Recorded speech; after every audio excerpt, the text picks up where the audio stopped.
Hello, everybody, and welcome to another Inner Sanctum online group sessions with Karen Swain. My special guest today is the gorgeous Sabine Poncelet, all the way over in Dubai. Sabine is up at 2 a.m. in the morning to talk to us all. Thank you so much for getting up so early, Sabine. Welcome. Welcome to our little group session. Hello, everyone, and thank you for receiving me. Thank you. Very happy to be here.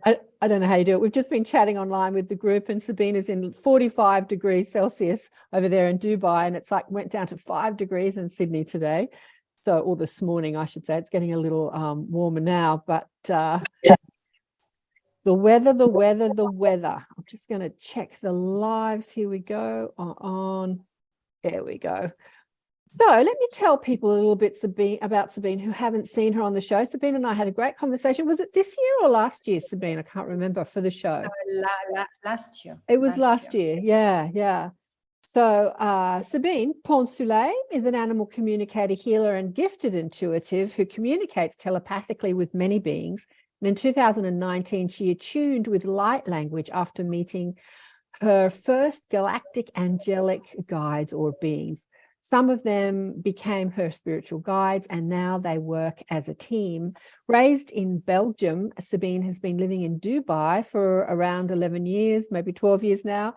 She believes that what she does in the Arab world deserves to be more known and expanded all over the world. This is something that fascinates me, actually, is living in the Arab world, and especially the Arab sort of predominantly Muslim world. I'm going to quiz you about that because I'm fascinated by that. And then doing this work in that sort of environment. Where am I? She says, many still believe that the Arab world is not open to energy healing, telepathy, and animal communication, but she feels it's a place where she could really spread her wings as an energy healer and communicator. She's a natural animal communicator. I read that already. Who's been telepathically with many beings from around the age of 7. And today she does light language for animals, noticing that too often we reserve this for humans. At first, she only did it for humans until the day she applied the light language in animal sessions and found the results combined with healing and animal communication to be amazing. Sabine's mission is to help men and women in their awakening process to change people's consciousness, skyrocket inner power, and raise vibrations. And what do you say here? I'm here to serve. My company is built of a foundation of love, a passion for what is possible, and a commitment to being an unstoppable force of good. Yay! And your website is sabinetherapies.com, right, Sabine? That's correct, yes. So let's go over, so asking people that are online, there's only 1 or 2 that actually had watched the session with you that we did on ATP Media. So we'll go over your story a little bit. When did you know that you had these healing or intuitive abilities, and what took you to Dubai? I discovered those abilities at the age of 7, mainly when my grandfather died. And that's approximately at the same time that I realized I could hear the voice of animal in my mind, which my mom was saying, animal, don't speak, don't say that to anyone, shut up. And this is why I repressed that for many, many years. I was doing in my secret world, including for seeing people who passed away, because after my grandfather passed away, he was coming to see me every night near to my bed, because my parents divorced. I was 5, then my mom met someone, and was not my father. I felt a bit rejected and jealous, and he came to reassure me, because I was crying one night, and that's how all started. And I started to see many people like him on the other side, and I could feel the pain of others, but I thought it was normal for me. And it made me, to be honest with you, very uncomfortable for many, many years. We called this being an empath, which I didn't know the word at that time. I discovered I was an adult. but all my childhood and teenager time, I could feel the pain of others on many different levels in my body. And I remember it's mainly around the age of 14, 15 years old. One day, my friend was not feeling good, and I did that on her. And she said, "Oh my God, I'm feeling lighter now." I'm like, does it work? Because my intention was helping. For me, that was the first things coming into my mind, because she was not feeling good. And then I've done it with others, and every time it was the same. I was like, that's interesting. But I didn't know anything about that. It's much, much, much later that I discovered the meaning, and that people told me, yes, you have those capacities, etc., etc., which was interesting because that's the moment I learned. But I was not really believing in it somehow, because the fact that I shut down speaking with animal, that part of me was shut down too. And I rejected for many, many years. Yes. Yeah. But the light language and it sort of increased after you moved to the Arab world, didn't it? Like your whole abilities increased and expanded. Yes, yes, yes. You know, I can say, frankly, I came in Dubai for healing. That's my healing place. I can call Dubai like that. Wow. For many people, it's a different meaning, but for me, that's my meaning, because I was in the world of finance. And after many burnout, depression, I was in a life that finally was not convenient for me. But it took me a long time to realize that. And I came in Dubai with a job in finance, thinking that it would be different because it's another world. But no, it's still finance. It doesn't change, you know. But that was my mind telling me that. And I was not awakened like I am today, because being in the world of finance, you know, the ego is predominant. That's the world like that. Yeah. And I was happy. I thought I was happy. Coming in Dubai, very proud of me, of what I have done, etc., etc. I didn't stay long in finance because I realized I'm still feeling miserable. I'm still feeling not fulfilled. I'm not happy. And that's not what I want. But somehow going back in Europe, I was like having a miserable life like I had before. No, I need to change. But my guides were telling me, sorry, my English sometimes is a bit funny, were telling me, Sabine, it's time to embrace. And I was like, you know, finance is bringing lots of money. And I was afraid. And honestly, I struggled for many years in the field where I am now because of that. I had this limiting belief that being a healer is a low-level stuff. It's like witches, you know, crystal ball and all that stuff. And it's like yoga retreat you do on the weekend. It's not bringing you money, and it's not respectable like finance was respectable. It was a false belief at that time. And that's the main reason why I struggled for years, because I had to get rid of all that programming. I had to finally accept who I am. And that's only the moment when I accepted, okay, I'm a healer, and I'm proud to be a healer, and I'm proud to be an animal communicator. I could say openly to everyone. From that moment, I started to get much more clients, and I could say it became a business full time. But before that, I only struggled by my fault, by my limiting belief system, thinking that finance is more respectable than animal communicator, than a healer. Yeah. I think that, where am I? There I am.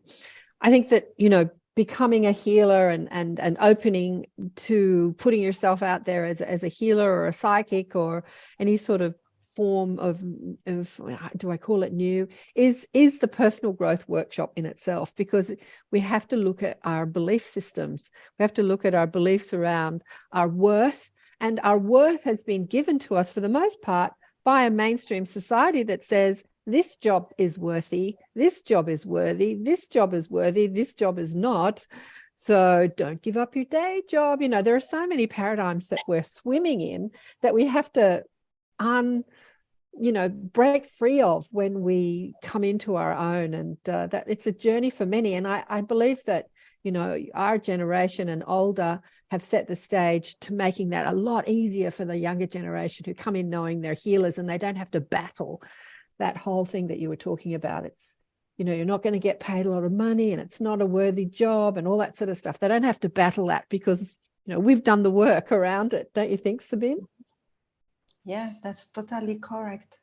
And in my case, I have also in my mother's side, the father of my grandmother was a psychic medium, but he didn't use it professionally. He was using it to help people, to save people in the mine. I don't know the word in English. We say mine in French. You know, when you go to extract it's a dark mineral in the to mines. have the Yep. heat. The mines. Okay, the mines, yep. Sorry. Sometimes I lose words. And he was helping people because they had a lot of explosion at that time, and he could predict that. Wow. Before him, they had others like him. Then in my ancestral lineage, I had also that belief that if you are a healer or psychic medium, you cannot get paid. It's a gift. You can't get paid. Then I had also to work on my ancestral lineage to be able to establish myself here in Dubai full time and get paid, and accepting the fact that it's normal to get paid, like my job in finance. That was quite a long journey for me in terms of accepting who I am. This is why I said Dubai is really my healing place. Also, the fact that it's a multinational place. They have a majority of Asian people, many from Pakistan, India, Iran, many countries like that. And the culture is totally different. And believe me, with the Indian culture, I could find many courses here that could open also my mind and help me to grow. Wow. Yeah. This is here where I learned theta healing. This is here I learned hypnosis. That's not in Belgium. This is here. I've met Eric Pearl for reconnective healing. Oh my God, I've done many, many courses. Only in South Africa, I've done my shamanic initiation, but the other courses, it's all in Dubai. Wow. All. I wanted to quiz you about the Arab world because, you know, I've never been there. I know nothing about it. It sounds like it's so multicultural. Being predominantly a Muslim society, is it like, how does that work? When you go into the streets, do you have to like wrap up, or can you wear a t-shirt with short sleeves like you're wearing now and it's very acceptable? Are there some places where it's not acceptable? How does it all work in the Arab world? Okay, it changed the last 3 years tremendously. And it's much more open to the world. And of course, we have much more people who came here.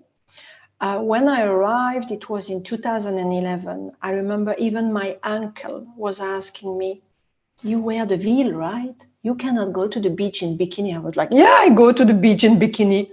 Yes, of course. And it's a public beach, not in a string, not topless like they do in France, because they have many places in France where it's topless. No, they have a level of respect for every places. You cannot go in a mall. Now, yes, many people are going, but before the security was stopping you if you don't have this. You have a t-shirt, but it's cut here, for example, or you have your boobs coming. It's a mall. That's not the place to have your boobs, you know. Sorry, it's about respect also. But in France, we could see that, and it's normal. Then this is much more open now in terms of alcohol. Also, you needed to get a license to drink alcohol at that time. You still need now, but the restrictions are lower. They have many clubs, many bars where you can have alcohol without getting a license. It's totally free. I go in the street with my t-shirt like this. Never anyone asked me to be covered. They are also very, very respectful towards other people, and especially with women.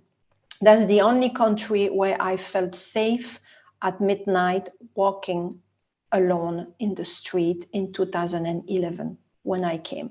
And I was amazed for that. Never I had any sense of aggression like I had in Belgium. My bag has been stolen many times. My wallet has been stolen many times in Belgium. I could not walk in the street without keeping my bag like that or attached here, you know. Here I'm totally free for that. That's a high level of security. And in terms of women like me coming from different country, not having a Muslim background, if you walk straight, you are honest, and you don't do BS, it's a heaven. Honestly, for me, it's a heaven. Of course, you don't go in a bikini or with a skirt that it's just under your butt when you go to the mall or grocery shopping. It's making sense, you know? And it's about this. They have beach where you can put your bikini. That's it. Go to the beach if you want to be in bikini. Don't go on the highway in bikini. It doesn't make sense. You get the point? They have a place for everything. But never I felt restricted. Honestly, never. Because even in 2011, I was not awakened like now. I was doing clubbing on the weekend. I was drinking vodka, Red Bull and everything. And I was coming back at 5 a.m. you know, but I felt free. Never I had any problem. The only things they are strict about, and in many countries it's existing, but it's not applied, especially in my country, Belgium. Here, you don't drink when you drive because this is jail. This is yeah, clear. well, I think that's and they apply. They apply. In Belgium, they don't apply. It's just theoric, you know. Oh, really? That's amazing.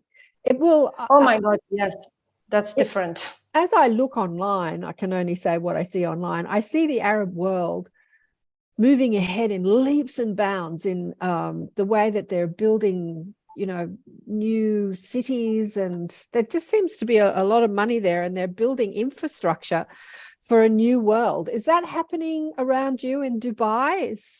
Is there a lot of building? I mean, I know that I think in Dubai they have that, you're in the desert there, like Sabine said, that she's in 45 degrees Celsius heat today, and they've got an indoor ski slope around Correct. this. Have you been there?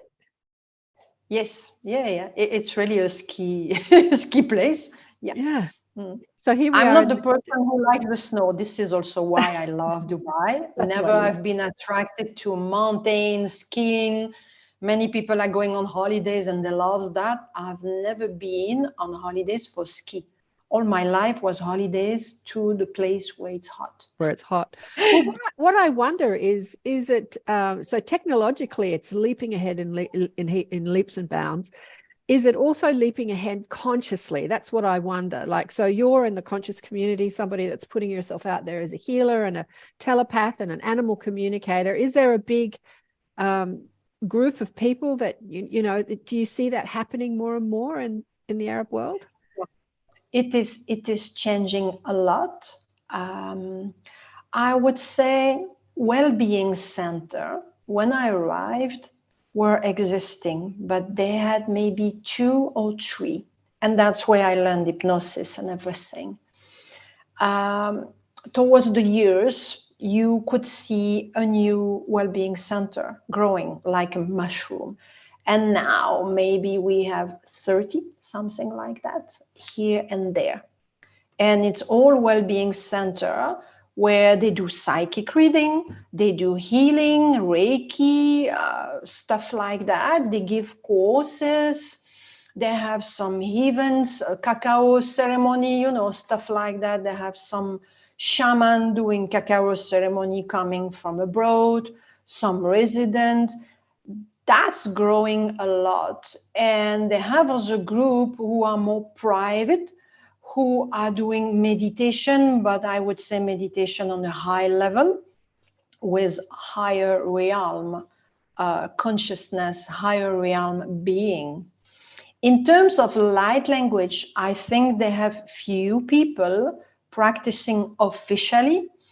And I decide, by the way, to teach that because I started with animal communication in 2014, was my first class into an hotel. I got 7 people, which was amazing at that time. Yeah. Because it was the beginning of everything. And this year, 11th of June, I started to teach light language online. And I've been surprised. And the second lesson, all my students could speak because I was in a mood and I said, okay, let's do a test. If they are not okay, it's too early. We have course until 30th of June. We meet 1 or 2 times a week. So let's see. Oh my God, they could speak. Just to tell you how the consciousness changed.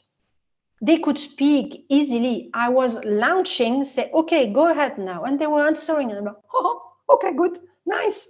I have to tell Just you, to tell you how it changed. Yeah. I've been to many light language workshops. I think it's something, it's like, I don't know if you can teach it. It's you have to teach people how to let go and let it come through, like any sort of channeling or spirit communication.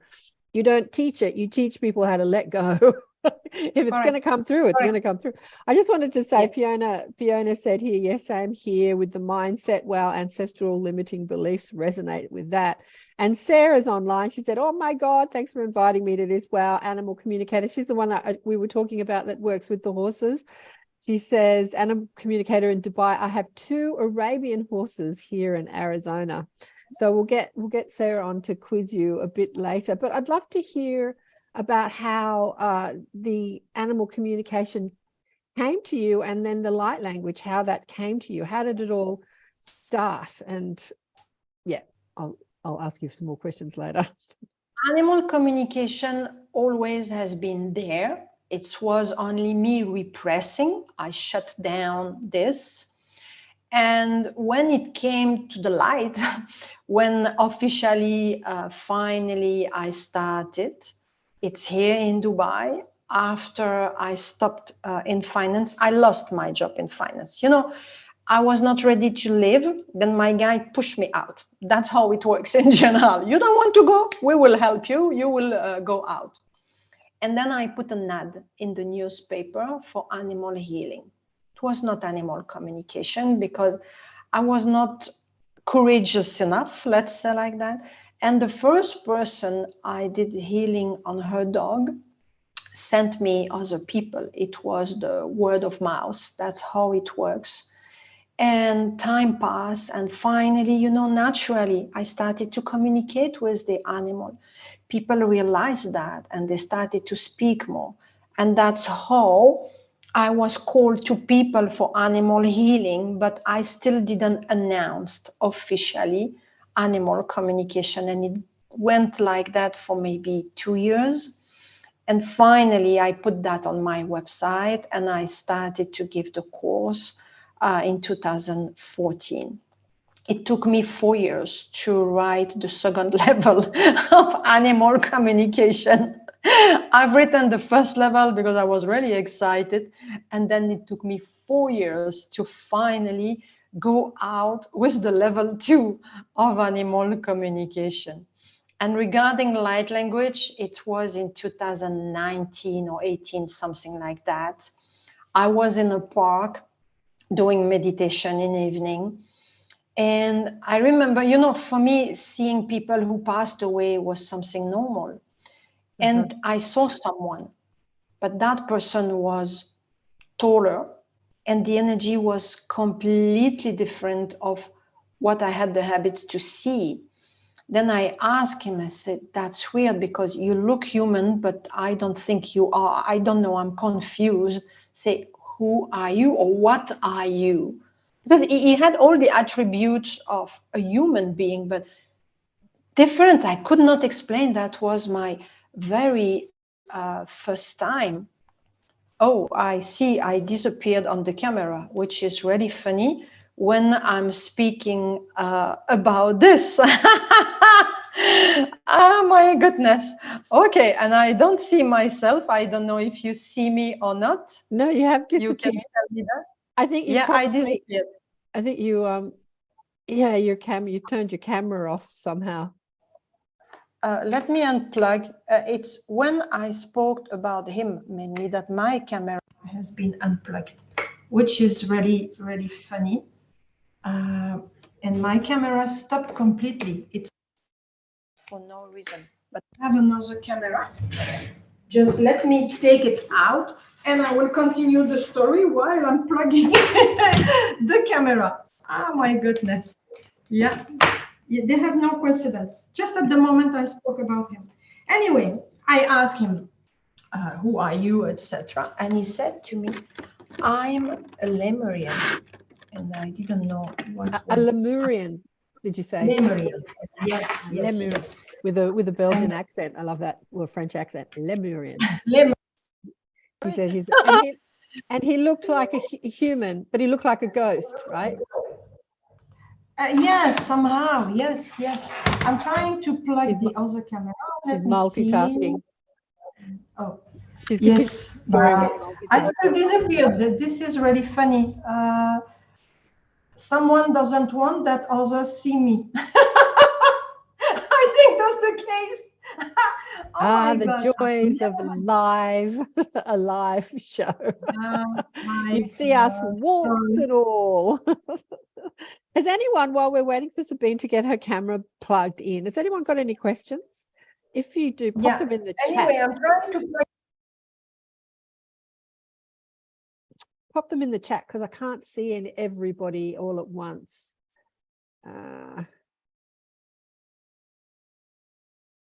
Hello, hello. No questions, no questions, no questions. Let me just check Restream. Nobody has any questions. How many people here speak light language? Just pop it in the chat. Yes, no. I know, Fiona, you said that you do speak light language. Kristen, have you, you've done some light language courses, haven't you? One. Anybody else? What about you, Sherry? Do you speak it?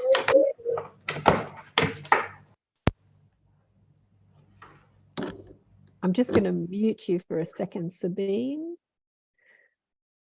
And we'll take you remove from Spotlight for a sec. And when you've got your camera back up and running, let me know. And also you'll have to unmute yourself again. What about you, Diane? Have you tried light language? I think that sometimes I do with my hands, not with my voice, but with my hands. Yes. Yeah. And Leslie, what about you? Have you done light language? I haven't. No, I purchased a little piece of Moldavite one time last winter and had such an effect on me. I thought I was going to break into light language just leaving the store with it. I had quite a few experiences with it, but no, I haven't. Yeah. Moldavite, that's the black crystal, isn't it? It's black. Black and it's shiny. green. It's a tektite.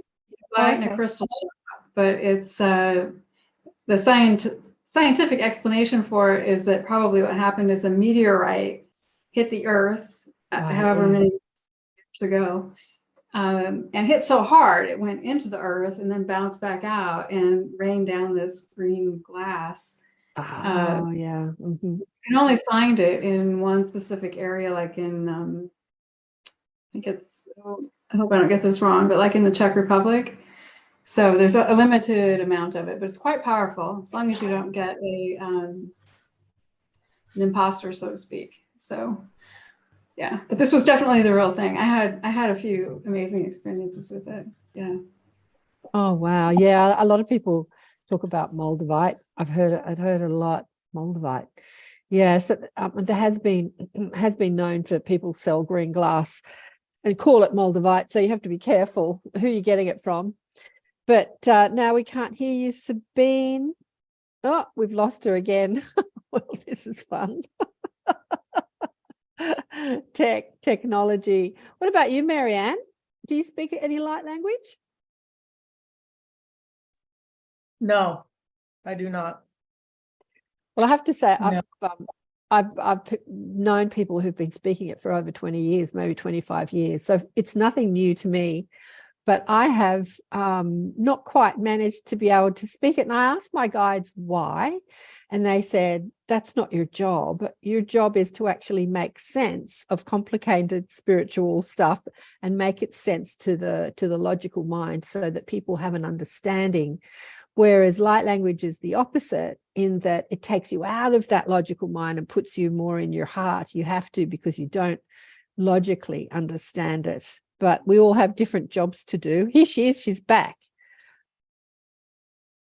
You have to unmute yourself. Yes, I'm back. You're back. Yeah. Tech problems. So Sherry has a question here. What are some of the ways to help improve our animal communication?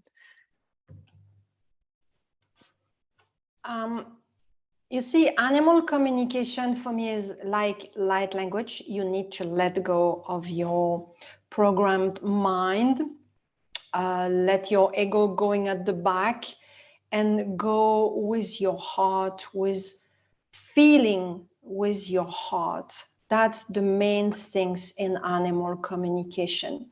When I was facilitating that course, I remember the students who were the most relaxed were progressing faster than others. Yeah. And the one who was like freaking out or heavily stressed or could not let go of their mind and they were stuck in their mind were the one who were the slower. And it's exactly the same with everything, I would say. And this is why we started with relaxation all the time before being able to open your senses, because it's there. You know, when you was right when I said I'm teaching light language, I'm much more doing healing than anything else to open the throat and the heart. But it's the same with animal communication. It's about your throat opening and your heart opening, because to communicate with animal, you need to convey the message. Then you need to open your heart and you need to open your throat. That's making sense, because it's something we all have. We are born with that, including light language. It's just a remembrance. We say course, we say teaching, we say attunement. This is human words, finally, for people, because we are all programmed. This is why we use those words. But finally, we are born with that. It's in our essence. We all carry that in our soul. We just need to remove all the blockages we have, and then you go with the flow. Yeah, I think that with animal communication, you know, we're talking, what was that? We're talking, you know, to them with our words, but we're throwing energy at them. We're doing this with people too. We're speaking like you and I are speaking with words, but we're actually in an energy exchange, and the animals understand that energy, but we don't actually know what we're doing. Do you know what I revisited the other day? The Celestine Prophecy. Who's seen the Celestine Prophecy or read the book? It actually talks about how when we're communicating with people, how we're throwing energy at people. You know, that it's like if a guy is trying to chat up a girl, he might be throwing that sort of desirous energy, I want you, and trying to act really cool. Or he might be throwing fear at her, thinking, I hope you like me, do you like me? And then again, trying to act really cool. But the whole time we're experiencing and communicating through energy, and animals get that. And I think that Sarah would have something to say about this with horses. I remember when I was a kid, somebody said to me, put the fear of horse in me. You know, they feel your fear. And I'm like, you know, animals can feel our fear and feel our love. Do you want to expand on that, Sabine, about how animals communicate with us and us them? Yes, for sure. You know, animals feel you and they can read you like you are an open book. They know your deepest secret. They don't need to search. It's like written, and they can read your energy. Most of the time, animals see us as an energy before anything else. When they communicate with us, often they send images, feeling, sensation. You receive also sometimes, depends the animal and your level of practice, if you have practiced enough or not, you can receive full sentence, also hearing their thought in your mind. But mainly when you convey a question to the animal, when you are communicating, yes, you say the words in your mind, but they don't receive the words. They know yes, no, but if I say no, it's not no. If I say no, that's a different thing, because they have the energy within, and that's what they receive, the energy behind the words, the energy we send to them. And mainly when they start to be fearful, often they have a reason, is because we have conveyed the energy to them, or they had a trauma and they still carry that energy from the past. They are able to feel many things, and also they are our mirror. When I see an animal, I know through the animal what is the personality of the owner. Sometimes the animal is telling me directly this and this is happening, but most of the time they don't need to tell me. It's written on their energy because they mirror the owner. It's a pure mirror in behavior, even in sickness. I've seen many cats and dogs having kidney failure, and funnily, the owner had the same. It's not always the case. They have kidney failures for other reasons. I took that example out of nowhere, but I've seen anxiety in some cats. The owner was a very anxious person. I had many situations where the animal was mirroring the owner. And one case I will never forget was a dog who stopped to eat for many days. And even the vet says, this is psychological. I can't do anything because on the medical side, they have no issue. But the vet didn't know the personal life of the owner. And then I've been called, of course, for that dog. And the owner didn't eat. She was anorexic.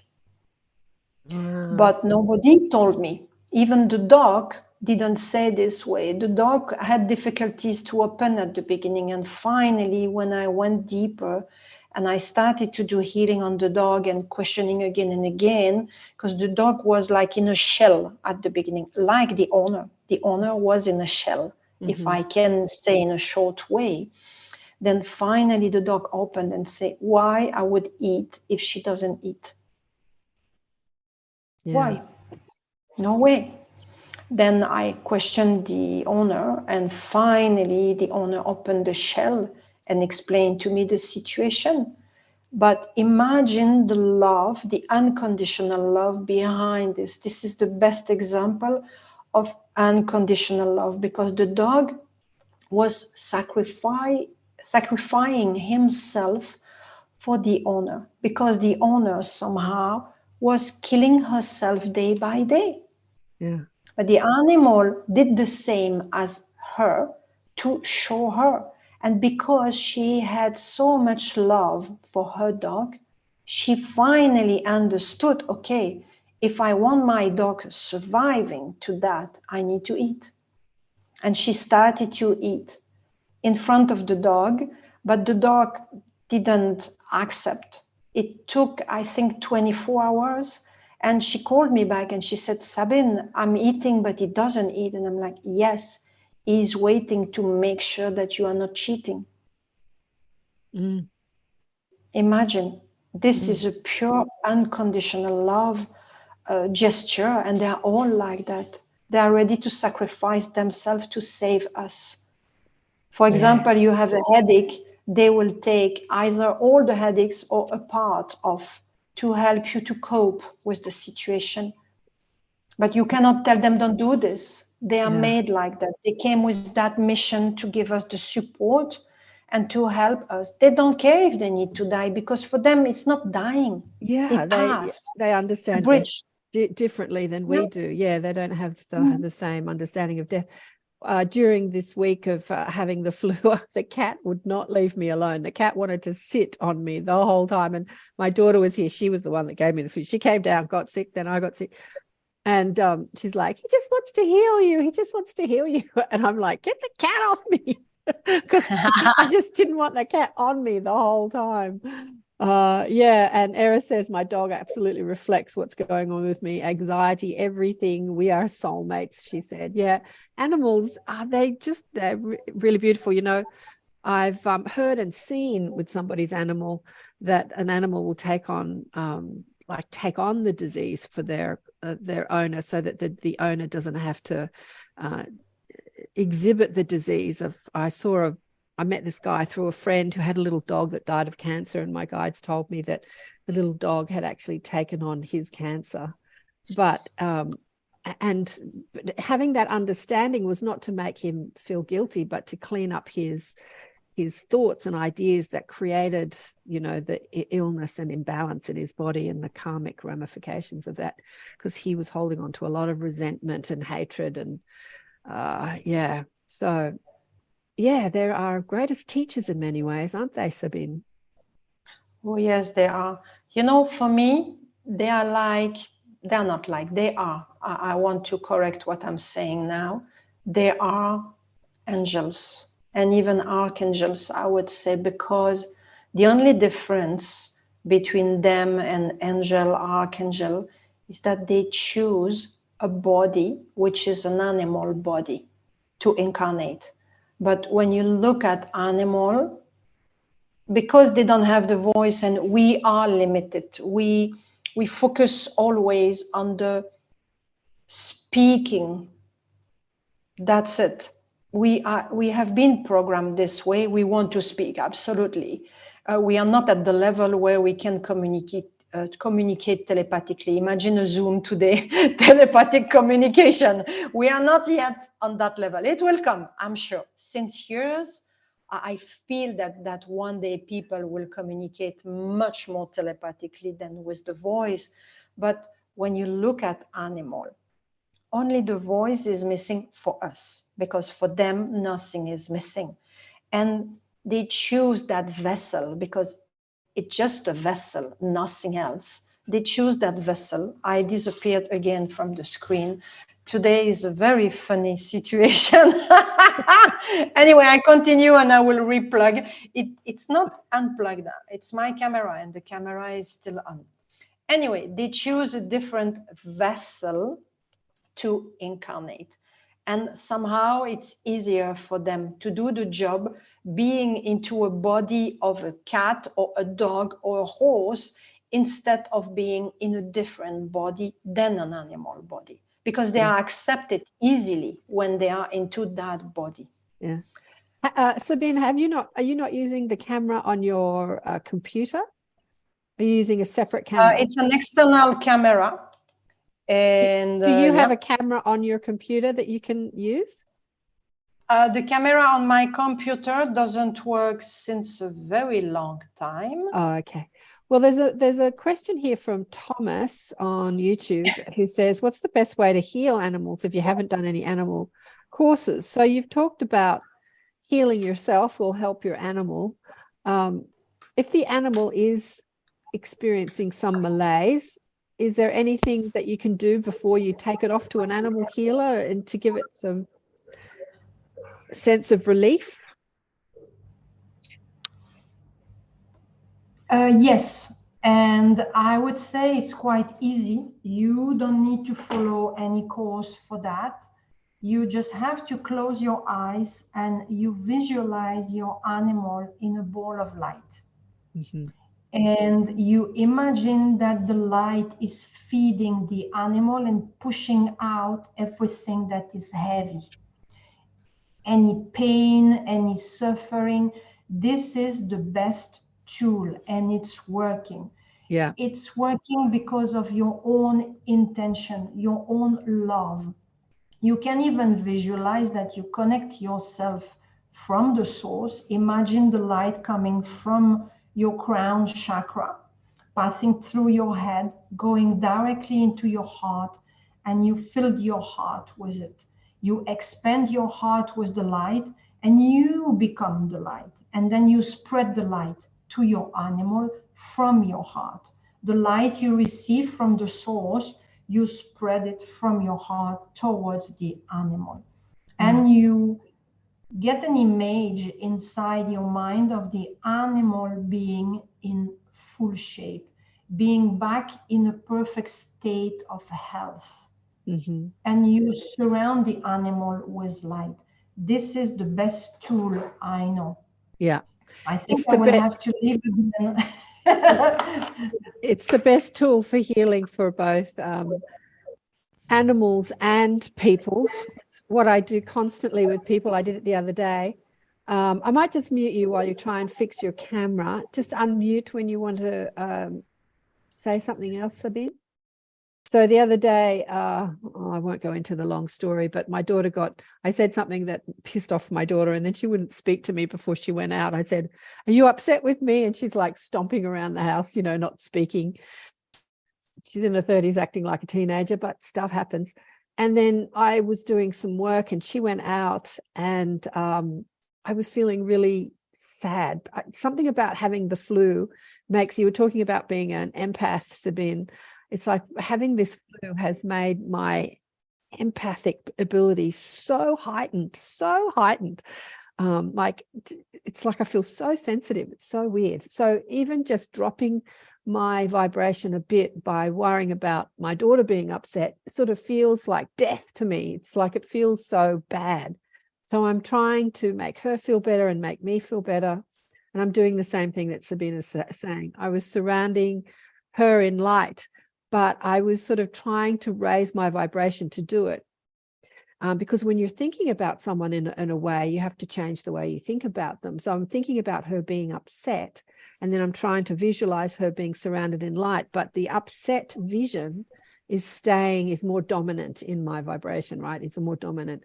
And so it was kind of like glitching. It's like I would see her in light and then she'd glitch back and I'd be in upset again, see her upset. And then I'd see her in light and then she'd glitch back. It was like glitching. It was so funny. It was so funny as I was trying to sort of adjust my thoughts about her, seeing her, happy and living in the light, as opposed to the grumpy person that had stormed out of the house. And anyway, I managed to do it not very well and for not very long, but I attempted it, and then I just got on with what else I was doing. And then she came back from wherever she went, and she came back with holding a bunch of flowers and gave me a bunch of flowers. And I thought to myself, wow, that worked. And I didn't even do it very well. But surrounding her in light had completely changed her mood. And then she'd sort of thought about how being upset with me was probably not a great idea. And she'd bought me flowers. And I thought, oh, that was so nice. What are you saying here, Fiona? Do you want to come on camera? Where are you? You've got your camera off. Sure. Yeah. I was just saying when Sabine was talking about, developing mental telepathy and how she feels that, it will come.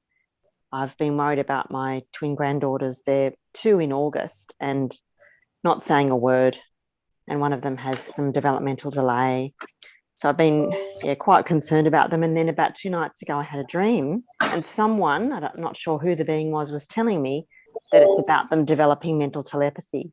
Right. And it was almost like I was being told, step back, don't worry about it.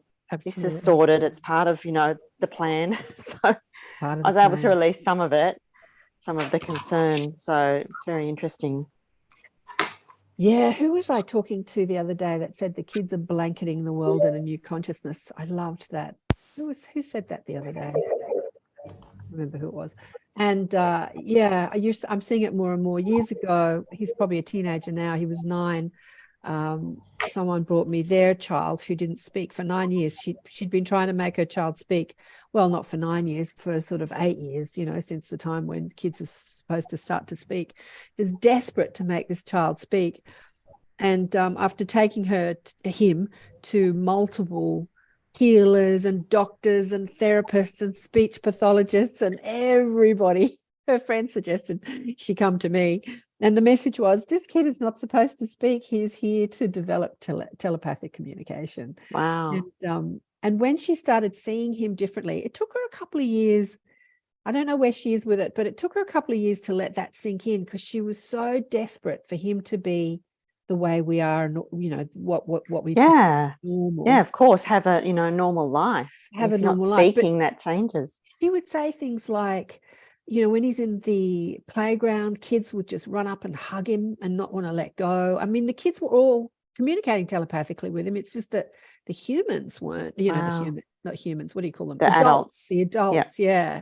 And and it's just like, so some kids are coming in with that mission that if they don't speak, then you have to really pay attention to your telepathic abilities and start developing them. Who's that? Are you back online? Where's Sabine? So I'll try it. Yeah.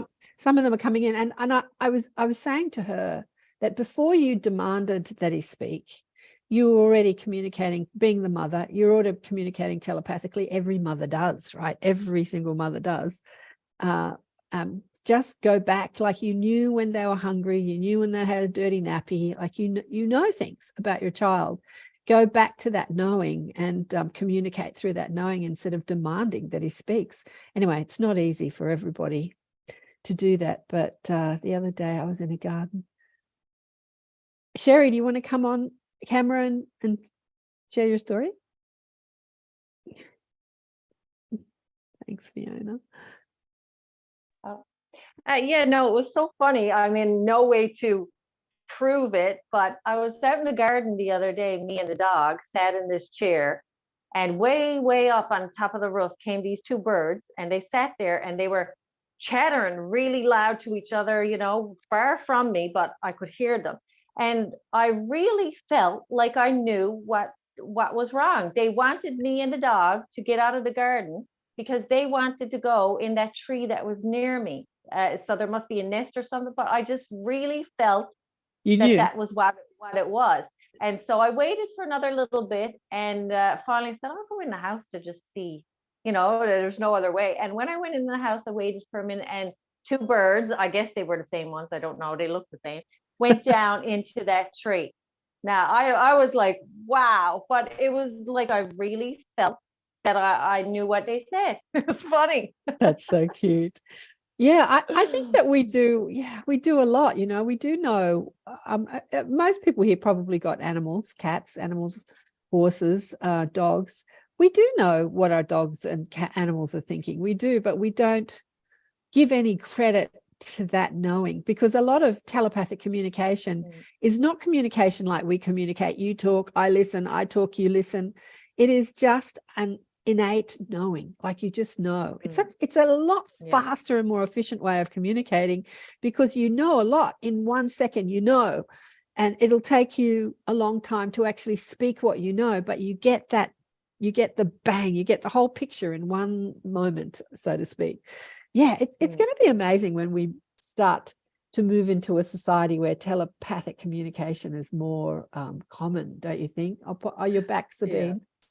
I mean, the efficiency in communication will be so amazing. Yeah. Thanks, Sherry, for sharing that story. So we're back with where were we? Finally.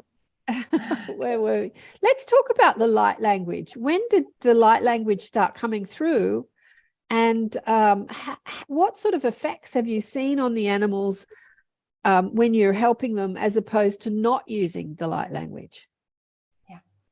I've seen a tremendous difference, to be honest. I was not expecting that, but it changed completely the outcome in terms of healing. When I was doing a healing session, it changed completely. And especially after COVID, because during COVID, like everyone, I passed everything online and I stayed online. Before, I was doing home visit. Also, I moved during COVID. I've been more far away from the city. Then it's even more difficult to do home visit. And that's also when light language came, I mean, officiously,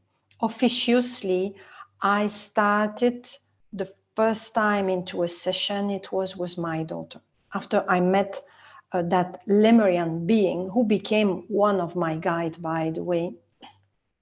One day I was doing a session on my daughter and normal energy healing through Zoom.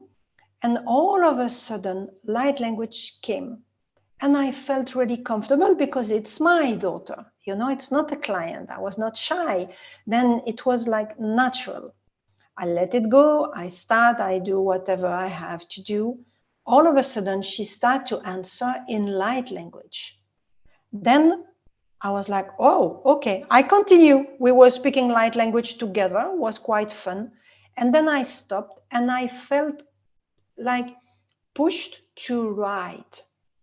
I took a notebook and I started to write in light language for the first time what she was saying. And after she finished, she said, Mom, why did you stop? It was fun. You know, I liked it. And I really felt the energy. It was amazing. And I looked at her and I did that. Say, look, while you were speaking, I was writing. And I think, if I'm not mistaken, what I have written is what you said. And she said, show me. And I did that. And she looked at it. Oh, yeah, ta, ta, ta, ta, ta, ta, ta. And I'm like, what?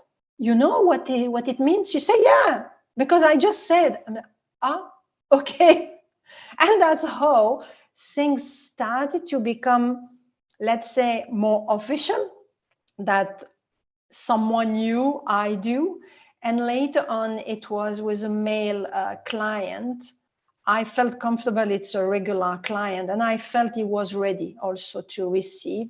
My biggest fear was being judged. And I think that's the fear of everyone when you speak light language, because if you listen with your brain, it's look like gibberish. It's something you need to feel. You need to listen with your heart to really understand the deep meaning of that. Then I started with him and I felt comfortable. And slowly I started with animal on the camera. And I've noticed that animal was shifting much faster. And even people, they were shifting much faster. That person, my male client, told me, Sabine, that session was totally different than what we have done together before. And I want that all the time. And I'm like, okay, fine. That's a tremendous change. And every time now, I have some cases where I don't do light language, but it's very rare. Most of the time when I work on animal on Zoom, light language is coming at some point. Can come at the middle of the session or the beginning or the end. They have no orders. It's like, I feel like a push and it just comes. It's coming out. So yeah. You speak it verbally. You're not just doing it telepathically. You're actually speaking it verbally, the light language. Yes. Yeah. Yeah. And what do you think? Why do you think it's making a difference? What do you think's happening? I think it's making a difference because it's passing the brain barrier for everyone, for me and for the person. Because we have to be honest, when I do healing, the person is watching me. They don't watch the animal. They watch the animal a bit, but they watch me more. And some people have an energy that is not always easy for me to handle. I mean, to hold the space. Even if I prepare myself, I can do whatever I want. I have people who are like this. And I see them on the camera. You get the point, because they are near to the dog or the cat or the horse, whatever, and they're like that. Depends the energy they carry, but if it's some people who are frustrated by their job, they have repressed anger or many heavy emotion inside them, I feel it directly because I'm very sensitive. Then it could make me sometimes uncomfortable. Even if I try to do abstraction of that, you still feel it coming to you. They send you an energy, even they don't realize. With light language, it's like removing everything, because the person most of the time doesn't expect to hear the light language. And then they don't focus on you. They focus on what is going on in the space. And in my side, I've noticed when I do light language, it's like Sabine disappear somehow. I'm still there, but I'm not there at the same time. And I've noticed my voice, because I learned also to listen myself after, because I recorded some light language I have channeled that I put on my website also. My voice is a bit different. The intonation, the tone of my voice is not the same. And through light language, I've noticed I go through different tone, because sometimes I channel my own light language, can be the light language of the animal, can be the light language of different beings coming through the session, can be 1, 2, 3 beings sometimes, depend which work we do. Then it's removing all the barriers for the people and also for me. It's making easier, because I can make some distance. When I do energy healing, even if I have my eyes closed, I need to see where I am. Otherwise, I found myself there sometimes. Then I need to come back and I need to open my eyes at some point.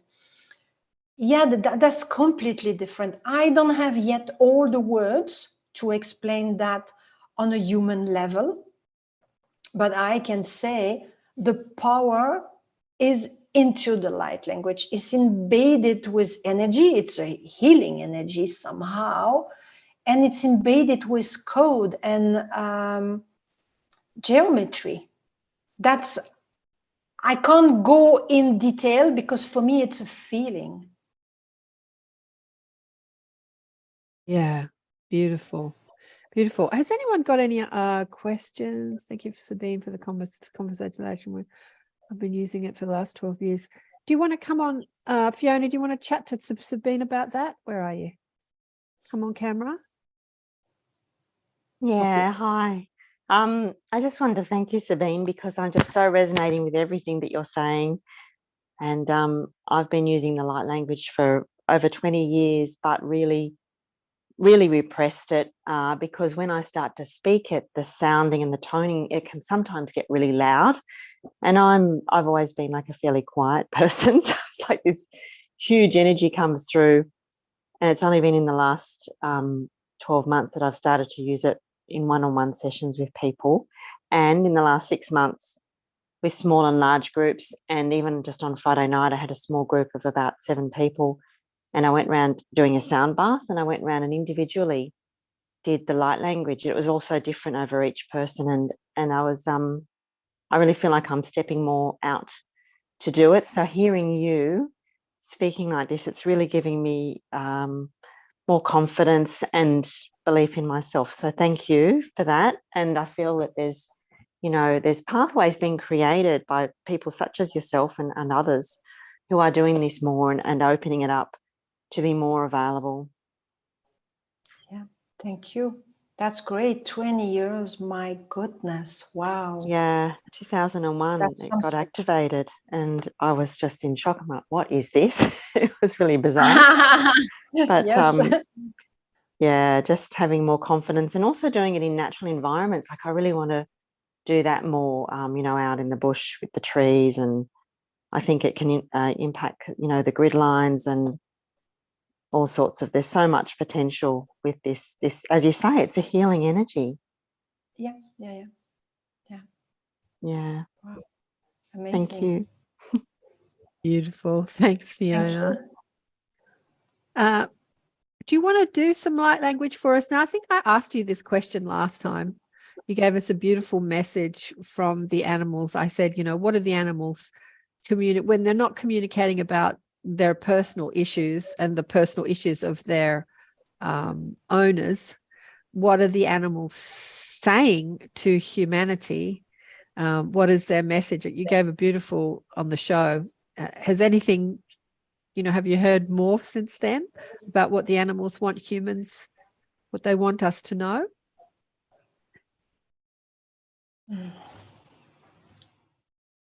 Let me ask.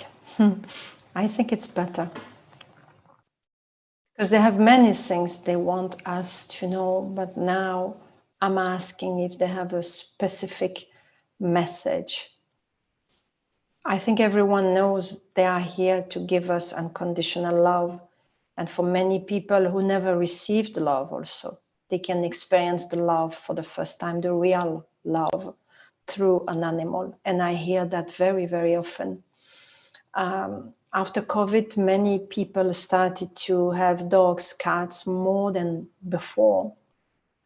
And I've noticed also people are much closer to animal because, you know, it's like you're confident, you don't feel judged. That's the most important things. And I think they teach us also, do not judge, to live in the present moment, to love unconditionally, and to be passionate and forgive. Because when you live in the present moment, you don't have any attachment in the past because they don't have those luggage like we have. When you observe them, you grow tremendously. Most of the time, we don't take the time to observe them because unfortunately, up to now, I still hear often it's just an animal. It's not just an animal. It's a soul incarnated into a human body. That's the main difference there.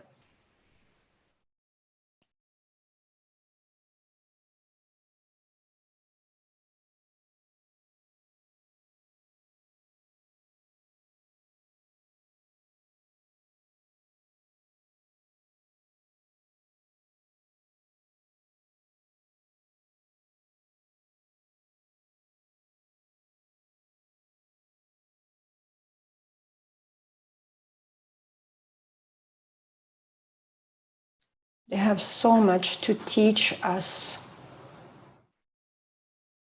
And in the next few years, 10 years, 15 years maximum, not more than that, we will finally, as human being able to connect on a deeper level with each and every animal, but not only animal. I hear the insect world also, which is still difficult for many people today, but it will change. We will be able to understand them on a deep level. And we will come back to a time that was existing before, especially in ancient Egypt. And many shamans are still doing it in this way. They were deeply connected with the animal kingdom, with the nature, and communicating with them, sensing them was something natural. What is happening today that most of the time we can't communicate with them because we are blocked in our mind is just the programming we have since aeon, I would say. I'm asking now for a light language to be channeled for each and everyone here, for the people watching.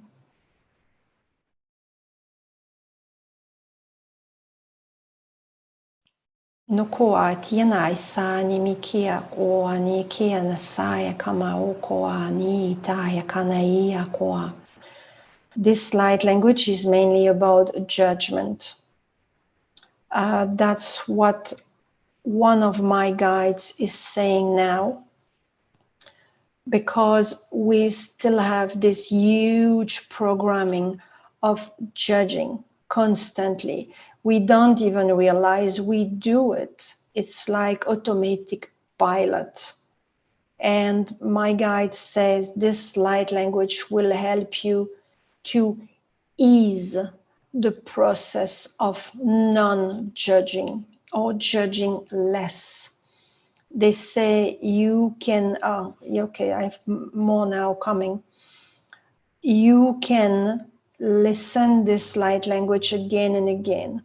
It can be handy every time you feel you need more support, because it will not just carry the absence of judgment or helping you to ease those programming, because judgment is linked to the image we have about ourselves, but many programming that we are not even aware of.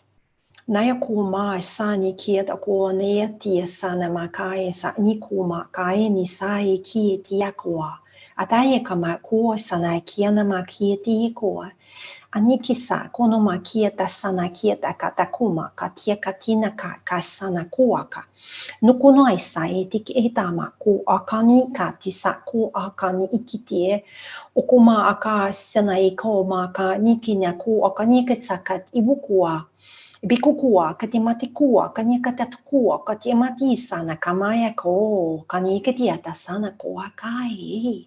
Iti hai sana ko ata kanimikia sukunai ka. Atakuma ka sana kieti namai kia. Osono ko anaka nimisa kana yeta ko sona ikia kamaya tai nikia sakom. They ask you to open your heart even more. They want you to send you the code, the light's code for embedding that in your heart. They say, please open your heart now to receive. Nyakua, nakua, kishanaika, sanakia da kasonokoa, chikini maka, mukai, kanamakoa, anakia satina makita, soko atina ka ama ka nikoso akati, akoti kia tie, okona makia sanakia ta kamakaita, sonokochikoi. No konia tin makai ta tina kai kotoko maka sana ka na sukucho ka nikiti sokona e ka tina kai kieso atekena ko okos nikata tisa ta tika tia tiketi ko ma na isa tina masa to kono no to sa no koma tsani katoko sa yeta to koma sa nikieto na yasa to do ite ti matsuko tunyai na yasa to ta tina kai sa Ujuto kutoni kita tamai kasani kati ukutoni atamai asa kanima to ko to isani mika asa soto chamaka masa tiena ita ka chiku aka kaki ku ka ki ku ka timeti kita sani kita asa kono na yana ma kiesa ti kumoi ki atakana mas kani kiti akoma aka ni akoma ka sana ko chekani mati ka sani ka ma ki kukuana kadi sanami kata sakutyu tukuma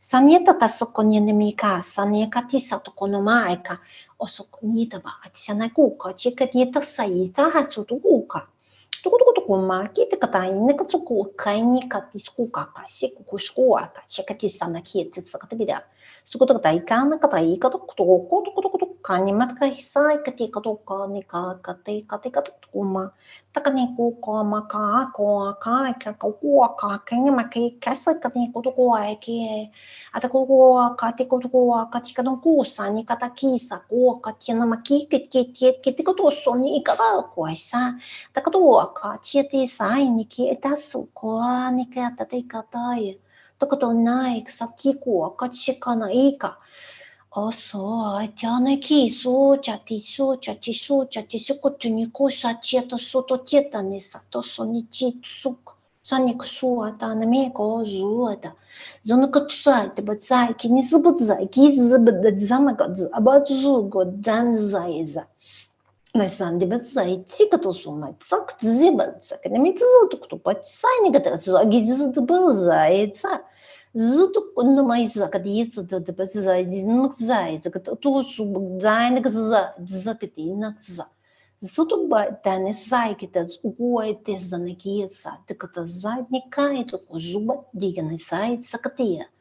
Zakatia zakana maxo que tumas agidina sai, que zutu zai, tas zai ni kiza. Zutu ba sa tida ba da za ga zai ke gudu zai ne mi kita dai su gudu ba ich kita ku ka ta mani zai ka ta su gudu ta ka ti za ga kita ku ba is ta ka ti ku ka chik ti ta ku ma ba zai ga za gudu zai ga ta ku su me zai ka ta is Azını koy zai kita ka su ku ba ik za ti za ta ka ta ba zai kita ka za mai sai ka ku Tamatsukataitai namaksuukoni katasati namakita satia kutokutokuto maitikatakitikatakutuskondi makai kuwa. Tukotokona maikistakitiatukukkati makukkani makukkani makukkuk taminekatikatai nekstaitikatatua kati katia katikatikatikatikatukuma. Atikanua katikatoa katikanokuka kakekukka katikukka katikutukukka kita maisaine kitikua.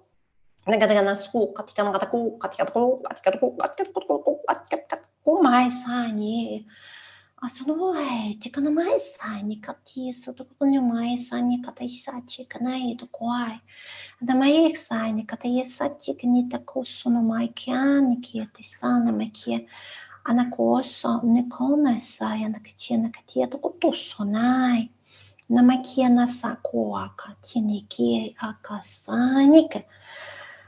Sono hoi kaneta sone kia ta kame ki ta na sai ki ta kana mai ka sai ni kia o tona mai ke sai kina e ko ona ko ani ki sama ki ta kai kana matieka ona mo ko nai sa ni ka isa ko mai ona kono shukti ni kia ko ka ni kimea sani ke te koma kata na sakochi ni ko tani kia tani ko tini kia e sai ani ki sai makoi tani kia to sukoi ni no ko sonai kana chikato e te kana mai sa kani ai o kana mai sa ni kia sukuto no maka sani ki te koma ka kani sa Atikani ako maaki na akani ko akani aka sa no ko akani tema aka tani kie ko kani ase no ko noi sa ti makani so ko ni mati kani kani sko kini sa. Thank you. You're welcome. My pleasure. Oof. Wow, it sort of shifted and changed. Started, yeah, like, I don't know, it was bizarre. Like, it was like there were many different groups speaking. Correct. Yeah, correct. Yeah. Yeah. So it started with one group and then it shifted to like, it's almost like another dialect or another message from another group. Yeah, it was interesting. Yeah. I was seeing visions. When you first started, I was seeing visions of the people that were sending the transmission. Absolutely beautiful. It reminded me of this art that I see on Instagram. This woman does this digital art of these Star Nation beings, and I saw that. And then it shifted to like an archangelic energy. I felt like I was seeing these archangelic beings. And and then more people came. Yeah, it was amazing. Yes. Today was really something, and I felt myself the energy. This is why after I say, oh. And Leslie says the language and the messages feel so soft. So it was feeling really soft. Who else was experiencing? Marianne, what about you? What were you experiencing during all that?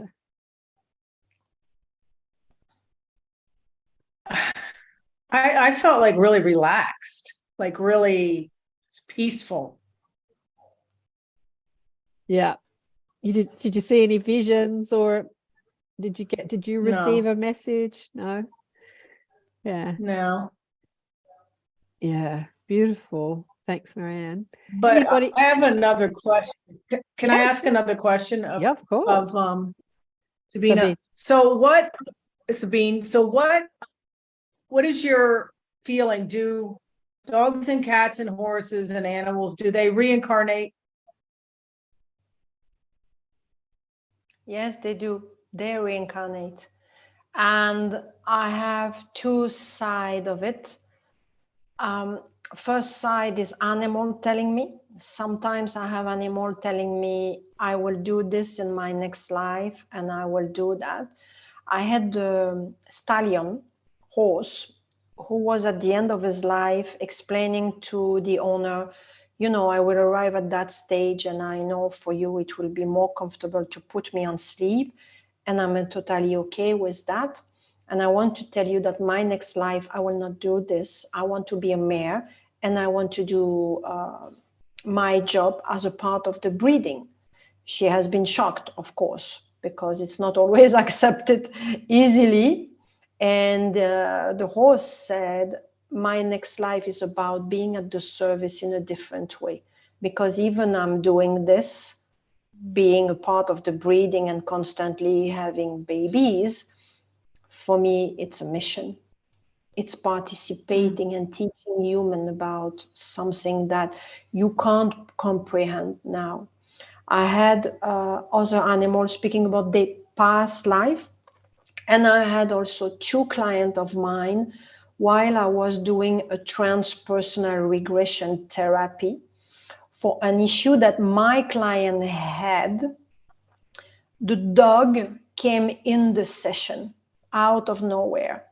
And the dog was answering some of her questions she had. It's already a light worker, I have to be honest, and for her it was quite easy to go in many different ways in the same session. And then the dog said, listen, I've not been always that fluffy dog you know today. I've been this, I've been that. And that dog said, which surprised me, because you see, even me, I realized that they say, wow, you still have limiting belief. Because I thought that cats stays in the realm of cat. Dogs stay in the realm of dogs, and horse stay whatever. No, that dog said, I've been a horse. And I was like, oh, wow. That day, it shifted my mind, because I didn't have many experience of animal telling me every day, oh, you know, I've been reincarnated into a chicken, and then I've been a horse, and I've been that, blah, blah, blah. No, for me, it was something rare. That's what I thought, but it's not so rare that they change. And they do it because they have a mission. They know in advance, before incarnating, what is their mission, what will be the main job, let's say like that, and the type of people they need to help. Yes. Yeah. Let me ask you, Marianne, why did you ask that question? Do you think that you've had a soul No, reincarnate? because I've heard other animal communicators say that they've been told that animals do not reincarnate. Oh, yeah. Yeah. Well, I can say from direct experience that my cat's been with me 3 times. And I know that because cat showed me, he did come back as a cat and black each time. And yeah, he showed me, like last time my old cat died, it only took 4 weeks for him to come back into my life, 4 or 5 weeks. I said, I'm not going to get another cat. But I had this vision or this dream of seeing the little cat when she died. It was a she, like seeing a little cat spirit body go up like this. And I'm like, oh, I'm watching her, ascend. And then she did a direct U-turn and came back down into another black cat body. And after I had that vision, a few weeks later, a kitten shows up in my garden. And it's like, I've been with you for 20 years. I'm going to come back and be with you again for another 20 years. That's the one that wants to sit on me the whole time when I'm sick. Yeah, so they have contracts with, like we have soul agreements with people. What's that sound? But they don't go from animal to human, right? Is that correct? Absolutely, they can. Oh, yes. Yeah. I've also heard that's not possible. So there's a lot of contradictory information out there. A soul is a soul is a soul is a soul. And you can be a mountain, a planet, an animal, an ET. You can flow through AI if you want to. You can flow through human, plant, animal. You can go anywhere, do anything, choose any experience. Like there are no limits to the soul and what the soul can choose to do. No limits at all. And the limits that we put on them, sorry, I've taken over, Sabine, but the limits that we put on them are the limits of the human mind that likes to box things and limit things and compartmentalize and separate. It's just the human mind that says, these are the rules, yes, no, but source energy is infinite and unbounded and omnipresent. We are God. We can do anything we want. Be anything we want. Sorry, Sabine, did you want to answer that? Not especially. I just know also that with the technique I'm applying on human, when I do therapies, not energy healing therapies, which is a transpersonal regression, with that technique, we have done exercise. I remember when I was in class, and this shifted also my limiting belief, because they asked you to connect with your higher self to see if your higher self has more feminine or masculine energy. What was your very first incarnation on earth, what you was. And I've been surprised of discovering what I was, because I've been animals. I've been a human, like, human who doesn't have any mind developed, let's say like that, who just touch a lead and say, like this, all the life. And I was amazed. I was like, this was my first life. Oh my goodness. I was shocked.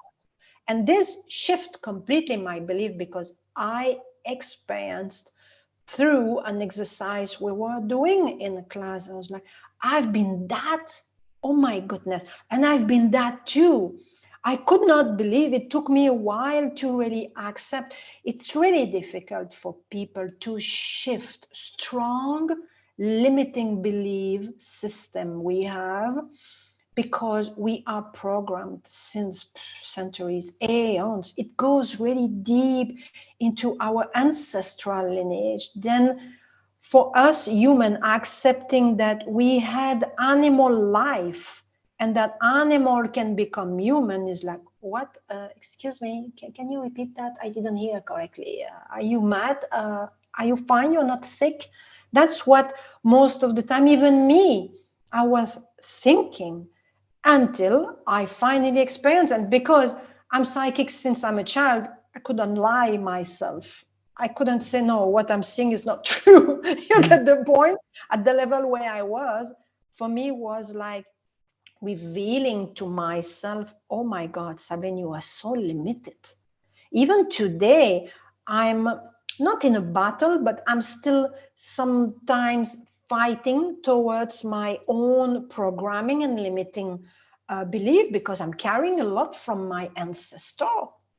And I see that every day, and I'm like, okay. And I'm speak to my guides, say, okay, can you help me for this? Because I want to shift that. And every day I learn new things about my own limitation. And I think all my life, like everyone here, you will learn about your own limitation and drop one after another to evolve. Yeah. But yes, we have been animals and we can be again. And they can come into a human body. Because like you said, it's a soul, nothing else, just a soul.